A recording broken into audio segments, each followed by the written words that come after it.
सोचिए, मुंबई का पोर्ट, एक ऐसी दुनिया जो कभी सोती ही नहीं है। दिन हो या रात, बड़े बड़े जहाज आते हैं, जाते हैं और अपने साथ लाते हैं अरबों का सामान। कह सकते हैं कि ये हमारे देश के व्यापार की धड़कन है। पर जैसा कि होता है, हर चमक के पीछे कहीं न कहीं एक साया, एक अंधेरा भी तो छिपा होता है। और इन्हीं सायों में, इन्हीं राजों में छिपी है हमारी आज की कहानी।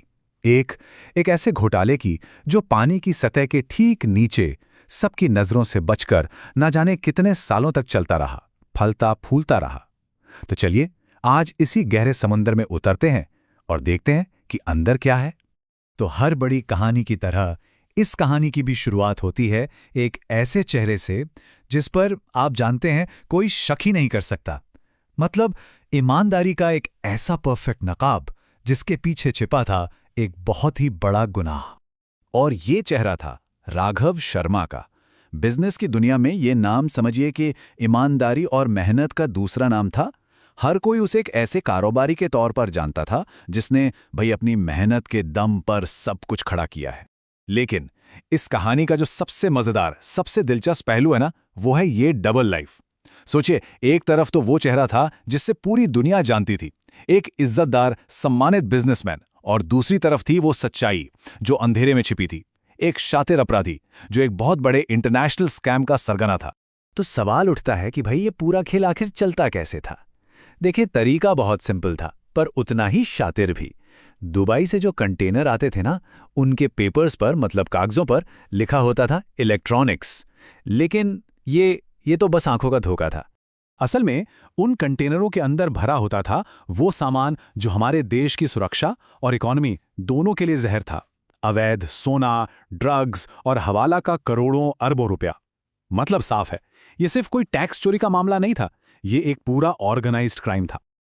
और सोचिए, ये सब इतने सालों तक चलता रहा कैसे? क्योंकि सिस्टम को अंदर ही अंदर से दीमक की तरह खोखला कर दिया गया था। राघव इस खेल में अकेला नहीं था, बिल्कुल नहीं। पोर्ट पर बैठे कस्टम के कुछ बड़े अधिकारी भी इस खेल में शामिल थे और अपनी जेबें गरमा रहे थे।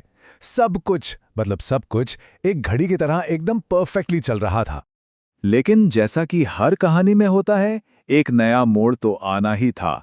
क्योंकि कहते हैं ना, जब गुनाह अपनी हदें पार कर जाता है तो कानून भी अपना सबसे तगड़ा पहरेदार भेजता है।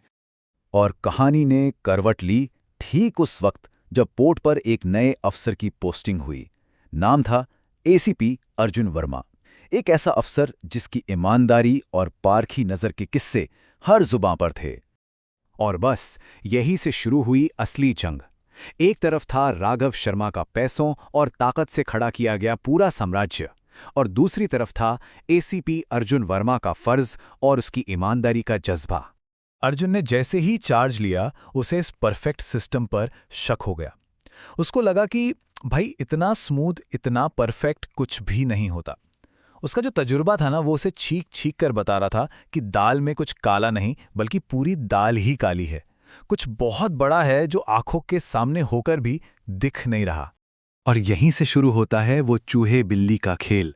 एक ऐसा खेल जिसमें दांव पर सिर्फ एक घोटाला नहीं लगा था, बल्कि दांव पर लगा था पूरे सिस्टम का भरोसा, उसका भविष्य। देखिए, अर्जुन ने सिर्फ शक की बिना पर काम नहीं किया। नहीं, उसने एक एक कदम बहुत सोच समझकर, बहुत सधा हुआ रखा। उसने अचानक बिना किसी को बताए एक कंटेनर को चेक करने का ऑर्डर दे दिया। और फिर क्या था, एक के बाद एक सारे राज परत दर परत खुलने लगे।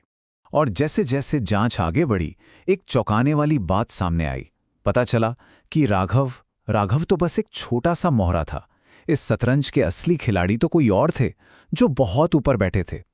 इस नेटवर्क के तार दुबई के माफिया से लेकर बड़े बड़े नेताओं, लोकल गैंग्स और सिस्टम में बैठे भ्रष्ट अधिकारियों तक हर जगह फैले हुए थे। अब जाहिर है, जैसे जैसे अर्जुन का शिकंजा कसता गया, राघव की घबराहट बढ़ने लगी। उसने पहले अपनी पुरानी तरकीब अपनाई, अर्जुन को खरीदने की कोशिश की, पैसों का ढेर लगा दिया। पर जब उससे बात नहीं बनी तो वो अपनी असलियत पर उतर आया और सीधी सीधी धमकियां देने लगा। लेकिन इन सब कोशिशों का नतीजा सिफर। अर्जुन ने अपने फर्ज से कोई समझौता नहीं किया। वो ना तो बिका और ना ही डरा। वो बस अपने एक ही मकसद पर टिका रहा, सच को सबके सामने लाने का मकसद। तो अब कहानी अपने आखिरी और सबसे ज्यादा विस्फोटक मोड़ पर आ पहुंची थी। एक ऐसा अंजाम जो कहने को तो बहुत कुछ खत्म कर देगा, लेकिन शायद सब कुछ खत्म नहीं कर पाएगा। अर्जुन के हाथ में सारे सबूत आ चुके थे। अब वक्त था आखिरी वार का। एक फाइनल रेड की प्लानिंग की गई। मकसद साफ था, राघव शर्मा के गुनाहों के साम्राज्य को एक ही झटके में जमींदोज कर देना। और उस रात मुंबई का वो शांत पोर्ट गोलियों की आवाज से दहल उठा। पुलिस और अपराधियों के बीच आमने सामने की टक्कर हुई। वो टकराव जिसका सबको इंतजार था, आखिरकार अब हो रहा था।